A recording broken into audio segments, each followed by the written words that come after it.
I don't want an efficient state. I want a profligate state. A leaky, inefficient, incompetent state is exactly the kind of British state I want. That's what the arts want and need. It's all in their mind. They're making it up. They're grifting. They're scroungers. To some extent, that is what I think. A smaller and smaller cohort of working people are basically being asked to pay more and more tax in order to prop up those on welfare as well as pensioners. I hate Sondheim. Yes. I hate Sondheim. Yes. It's awful. It's dreadful. Once you've staked your claim on apocalypse, it's going to be very hard for people to really kind of back down.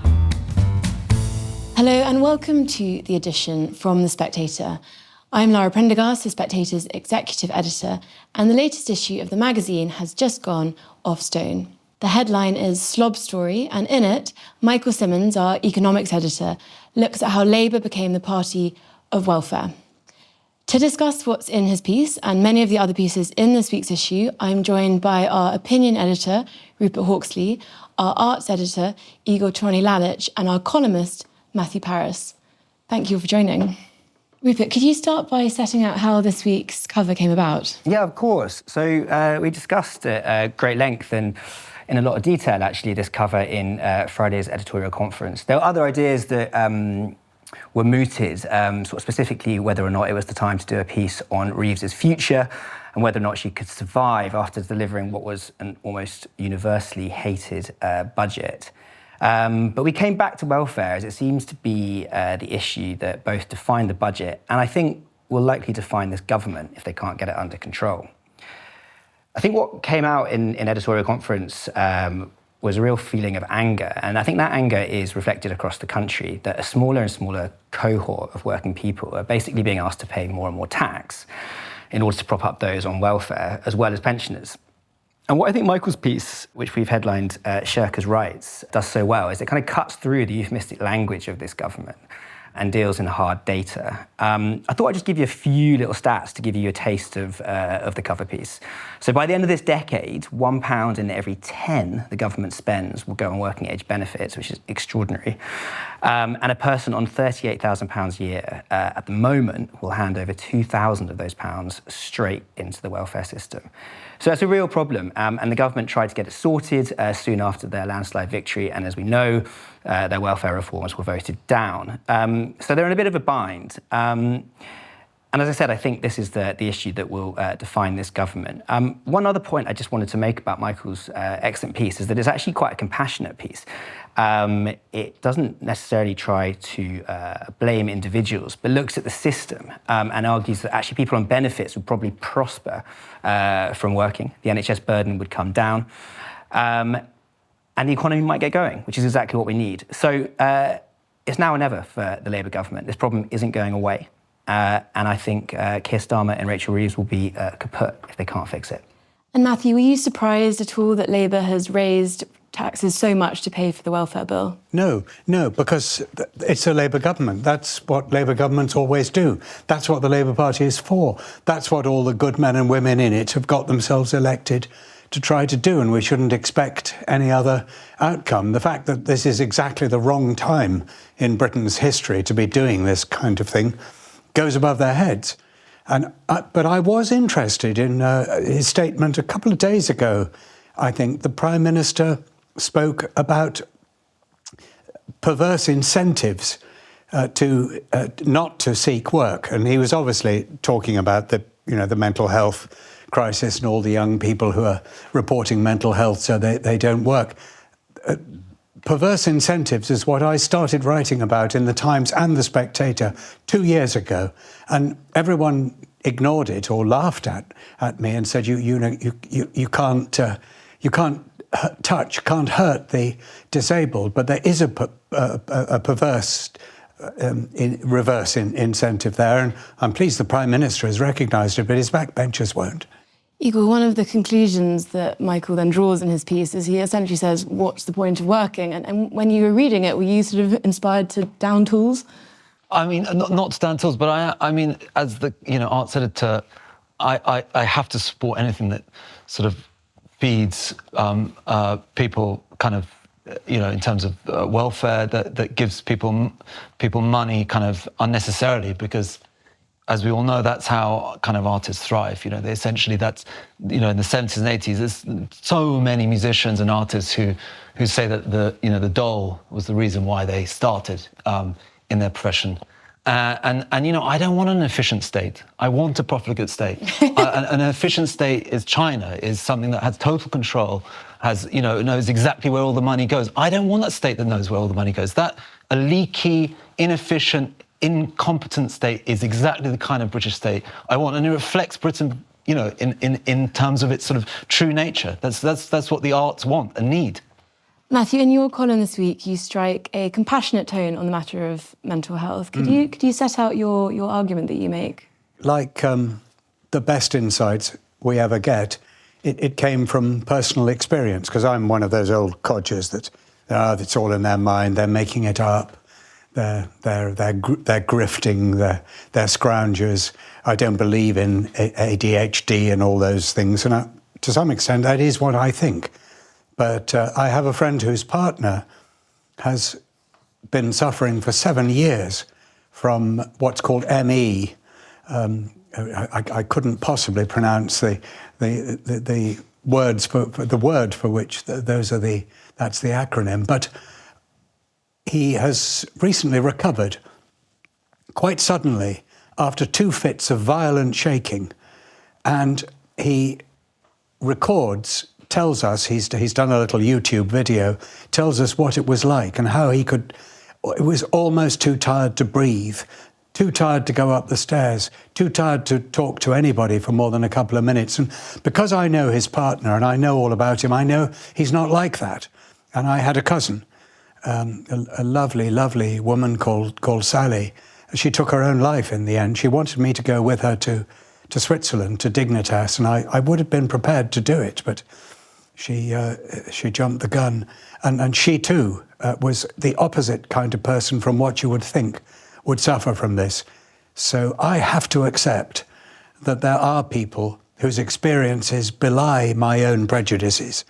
And I may be right that a lot of them are just scroungers, but I'm not right if I think they all are.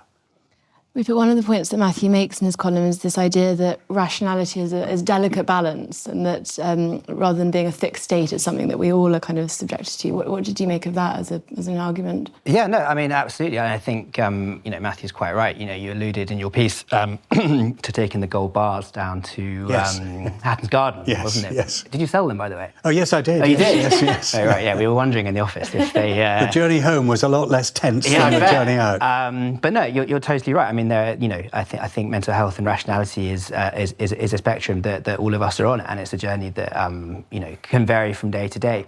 I think ME is the sort of gold standard, isn't it, of illnesses that people believe to be false. Yes. Oh, you're a bit tired, aren't we all, kind of thing. But it's interesting that there are clearly individual examples where it goes far beyond that. I would counter that, as you say, individual cases don't necessarily mean that there should be, massive handouts for all of these cases.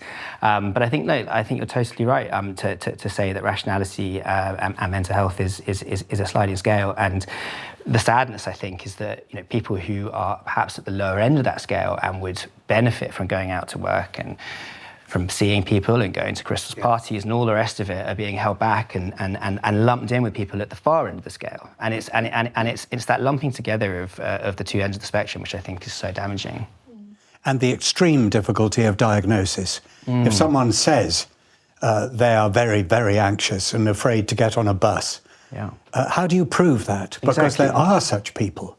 But there will be others who have learnt online that you could say that and no one can gainsay you. Yeah, no, of course, and the people doing that are obviously causing so much damage to people who really need the help, and I think that's the great tragedy of it.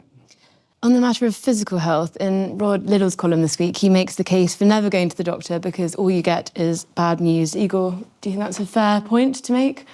I mean, I love Rod's column. It's incredibly funny, but it's insane, And no, I'm one of these rare people that only had good stories of the NHS, which puts me in a sort of small minority, I think. But no, they've always. I don't understand this kind of the psychology of a doctor who would either sort of invent things that you have, or try to fob you off with. No, I mean, they're professionals. I don't really. I'm sorry. I'm being far too literal and sort of, you know.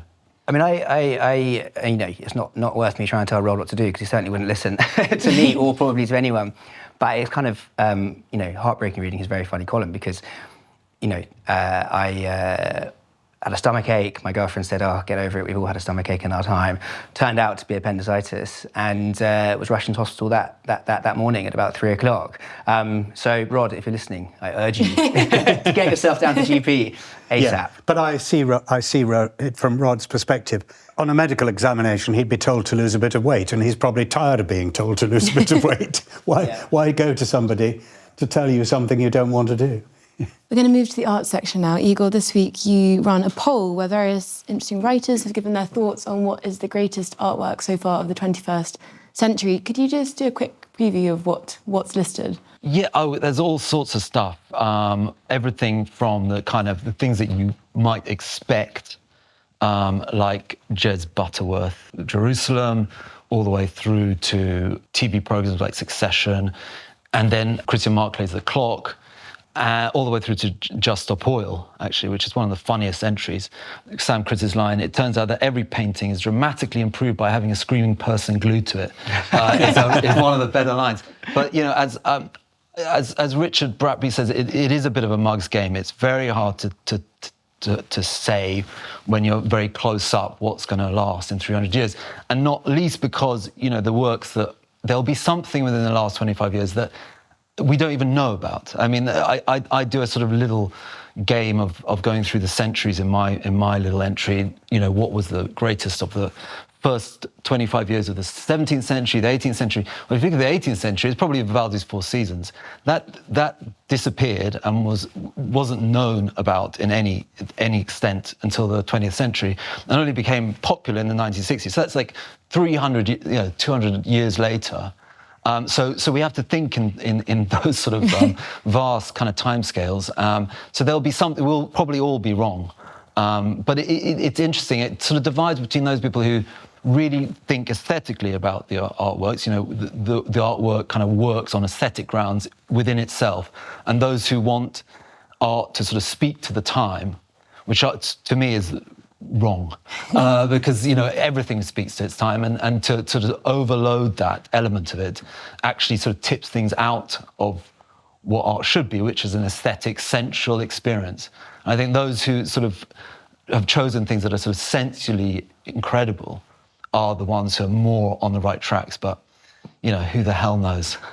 It may be a mug's game, but Rupert and Matthew, I was going to ask you both for what you would have included. Rupert, what would you? Yeah, well, I was thinking about it, and then read the fantastic poll that Igor put together, and suddenly felt incredibly lowbrow and quite thick. But I'm going to stick with it. There's a brilliant album called Original Part Material, which was released in 2002 by The Streets, a guy called Mike Skinner, and it sort of totally changed, or at least for me, the musical landscape. It was kind of a mix of garage, hip-hop, spoken word, none of which, you know, I could relate to, and I should sort of get ahead of criticism and say that Mike Skinner would probably hate me. But it just opened a world of sort of grime, alcoholism, paranoia, drug abuse that I'd never really experienced, coming from a small town in the West Country. Yeah, I really think this album will be talked about in 2050 when we do the next poll. God knows if we'll still be here, but... Matthew, how about you? Well, I very much take Igor's point about us not knowing what a future age will see as our greatest achievements. There's a wonderful line in Thornton Wilder's The Bridge of St. Louis Rey. He's speaking of an abbess who, he said, in her desire to attach a little dignity to the status of women, had fallen in love with an idea many centuries before its appointed appearance in the history of humanity. She hurled herself against her times. And it's quite right. We don't know what ideas, what thoughts, what art is coming. I like the playfulness of modern architecture, we've at last got past modernism and all that ghastly stuff. And I think of the gherkin, I think of the shard, I think of the walkie-talkie in London.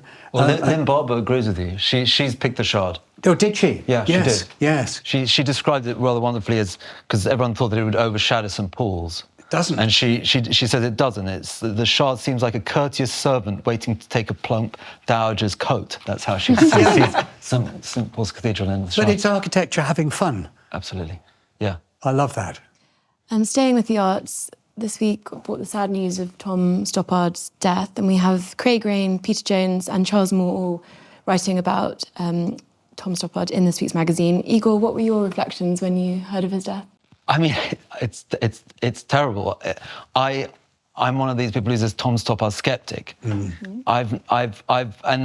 it's for the very reasons that Craig thinks he's brilliant. I mean, Craig's column is beautiful, but you know, he talks about them being full of these lectures, and this what always put me off. I mean, I just found them too clever by half. It was just, I just didn't understand what the point of what the point of all this sort of intellectualism. I mean, obviously everything was woven through very cleverly. It felt like an incredibly smart sort of undergrad kind of, you know, tour de force. And obviously there's lots of stuff going around it. But yeah, to me it just didn't quite do it. But I'm going to read all these columns and all the tributes and the obituaries and try again, because, you know, obviously enough great people think that I'm wrong. No, I'm not going to try again with Stoppard. It's meretricious. It's very, very clever, but it doesn't engage me. It doesn't grip me. I feel the same about Sondheim. I hate Sondheim. Yes. I hate Sondheim. Yes. It's awful. It's dreadful. Yeah.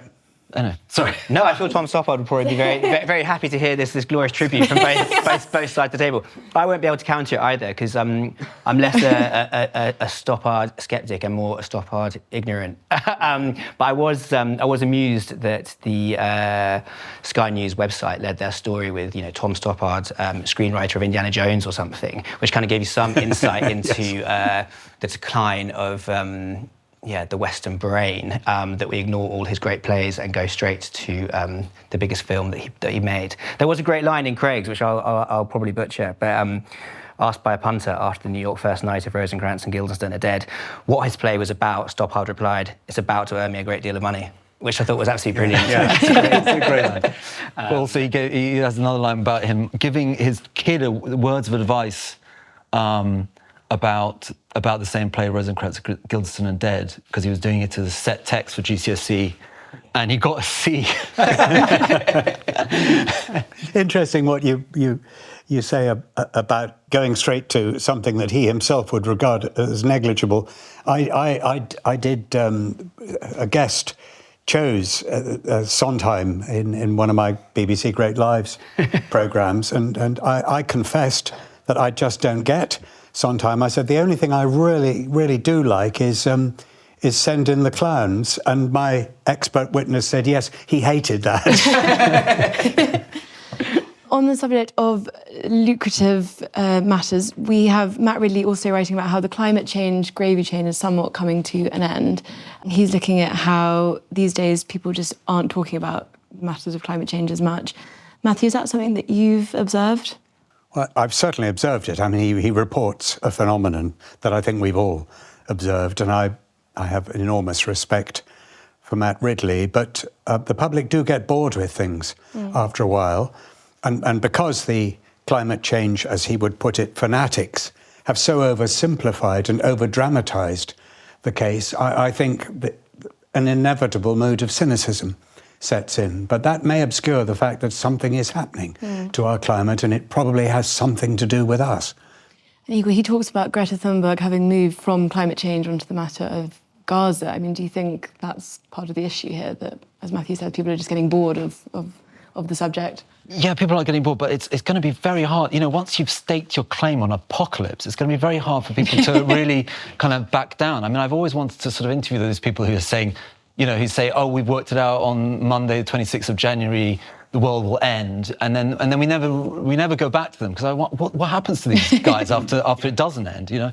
And that's what's happening at the moment. You know, I think there are a lot of people who are just so invested. Their whole identity is, I mean, actually, I find it, I don't know whether it's me, but there's a knee-jerk reaction with people who probably don't even necessarily believe in everything that he's talking about, that says that, in these troubling times, in these terrible times, in these difficult times. I mean, I just don't think these are the most troubling, difficult times in the history of the world. I think they're as bad as most decades, probably much less bad than most decades, in fact.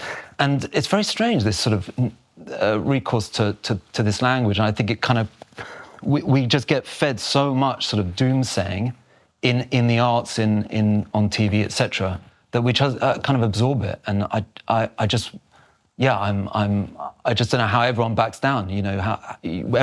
Most people think the world is going to end. It's very strange. I don't know what you do about that. On a more optimistic note, our final piece we're going to talk about is Honor Gibbs, who's written lovely notes on party tricks. And she says she's trying to decide if she needs a party trick. And she talks about the Romans, Victor Hugo, and even Piers Brosnan as having had party tricks. Rupert, do you have a party trick up your sleeve? I don't know if it's a party trick, but it's quite useful at parties. I can open a bottle of wine with a cork without a corkscrew, which can be very helpful either in the park or at 3 o'clock in the morning when... So what you do, Matthew, is you put the wine in your shoe and then you bang the wine and the shoe against the wall for about 10 minutes. So it's quite an unsocial, antisocial activity, and eventually the cork pops out enough that you can pull it out with your teeth. Don't do it with the finest Chateau Pape de Neuf, whatever. Chateau Neuf de Pape? That shows what I drink. So that's quite helpful. And occasionally, sort of 1 in every 15 tries, I can sometimes get a cigarette into my mouth, throwing it from my hand. But these things generally happen very, very late at night or very early in the morning. So, yeah, that's my tricks. And Matthew, have you encountered any notable party tricks? I've encountered one that is so brilliant, it puts me to shame and makes me think that there's no point in having a party trick of my own. His name is James. I won't give you his surname. And he can make his testicles dance. Oh, my gosh. So it has to be a little group who know him reasonably well. And he takes his trousers and pants off and they bounce up and down entirely through muscular Is he control. coming to the Spectator on the party? He'd be a smash hit. But I mean, it's so clever. How do you learn to do something like that? I don't know. This is all I was going to say on this subject was, if you're at a party where people are starting to do party tricks, you should leave immediately. It's not a party you should be at. Anyway, thank you very much, everyone, for joining the edition today.